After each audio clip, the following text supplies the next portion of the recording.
আসসালামু আলাইকুম গাইস, কেমন আছেন? আশা করছি সবাই ভালো আছেন। তো গাইস, আমি আজকে আইছি আবারও কুকড়াডাঙ্গা সেই নদী বাঁধ দেখবার। তো আইনে একটা জিনিস আমার বুঝতেছে না, দেখেন বস্তা দিতেছে এমুর দিয়া, নদী কিন্তু আছে রাস্তার ওমুরা। তো এমুর দিয়া কিন্তু একটা করে বস্তা দেখতে পারতেছেন, বহুত বড় একটা করে বস্তা, প্রায় 30-35 মিটার হবো মনে হয়। তো প্রায় বহুত বস্তা বিছাইছে এমুর দেখতেছেন, এবং ওই মাথায় বিছাইতেছে। এই সামনে যে বাজার আছে, বাজারে ওমুরাও কিন্তু বিছাইতেছে একটা করে বস্তা। মনে হয় ভর্তি, মনে হয় বহুত টাইম লাগে, প্রায় 1.5 ঘন্টা 2 ঘন্টা পরাই যায় মনে হয় এই বস্তাগুলো ভর্তি। আর বস্তাগুলো কিন্তু ভর্তাইছে যে আমরা যে দিঘির থেকে এবং নদীর থেকে যে মাড়ি কাটি বাড়ির জন্য, মাড়ি কাটা মেশিন দিয়া, তো সেই মাড়ি কাটা মেশিন দিয়া কিন্তু এই বস্তাগুলো ভর্তাইছে। আর একটা বস্তা ভর্তি প্রায় 2 ঘন্টার মতো যায়। আর এইদিকে কিন্তু 3টা করে বস্তা দিতেছে, মানে 2 লাইন করে দিতেছে, দিয়ে মাঝখানে একটা করে বস্তা দিতেছে।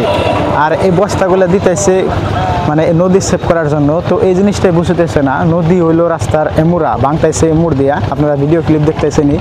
তো বস্তা দিতেছে এমুর দিয়া, আর বাজারের এই পাশে কিন্তু নদী, আর বাজারের এই পাশে কিন্তু গ্রাম। তো এই রাস্তাটা যদি ভাঙে তাহলে নদীটা কিন্তু থাকতো না। এই বস্তা দিতেছে রাস্তাটা সেভ করার জন্য না নদী সেভ করার জন্য, এটা কিন্তু আমি বুঝতেছি না।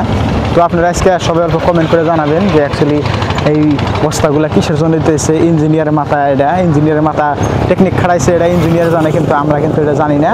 তো যারা যারা জানেন আর কি, সবাই অল্প কমেন্ট করে জানাবেন যে বস্তাগুলো কিসের জন্য দিতেছে।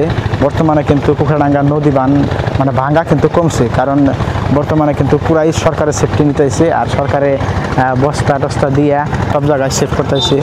মানে যে বস্তা দিতেছে, বস্তা বলে প্রায় 100 বছরের মতো গ্যারান্টি আছে, বস্তাগুলা পচবো না।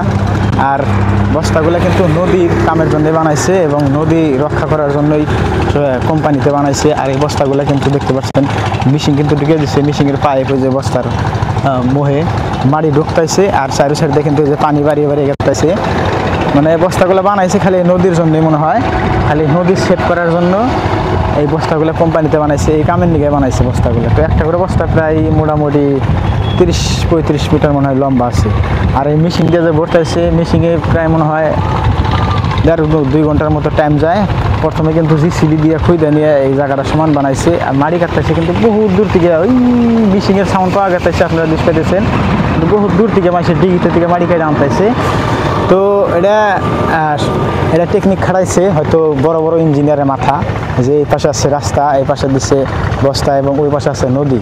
তো এটা কিসের জন্য কি টেকনিক খাড়াইছে একটা জিনিস আমার বুঝো নাই কেন। তো যারা যারা জানেন আর কি, সবাই অল্প কমেন্ট করে জানাবেন যে অ্যাকচুয়ালি এই জিনিসটা আমি বুঝি নাই। প্লাস এই জায়গার মধ্যে কয়েকজন মানুষ আছে, চাষা আছে, তাদেরকেও কইছি যে আচ্ছা নদী হলো রাস্তার ওমুরা, বস্তা দিতেছে এমুর দিয়ে প্রায় বরাবর বিছাইতেছে, প্রায় 500 মিটারের মতো বস্তা বিছাইবো। প্লাস আরও বলে বল্ডার গাঁথনি দিব, এটা আমরা নিউজে শুনছি। প্লাস আমাদের যে এমএলএ আমাদের আমিরুল ইসলাম, তো সেই এমএলএর মুখেও শুনছি। তো দেখা যায় কাম স্টার্ট হয়ে গেছে, প্রায় 15 দিন খানিক হইলেও কাম স্টার্ট হয়েছে। কিন্তু নদী বানও কিন্তু বর্তমান ভাঙ্গা অল্প কমছে, নদীতেও ভাঙ্গা কমছে, আপনারা ভিডিও ফুটেজ দেখলেনই। তো বেশি বেশি করে ভিডিওটা সবাই একটু শেয়ার করবেন। আর বিশেষ করে এই যে বস্তা যে দিতেছে নদীর পারে এমুরা, তো এই জিনিসটা সবাই অল্প কমেন্ট করে জানিয়ে দিবেন।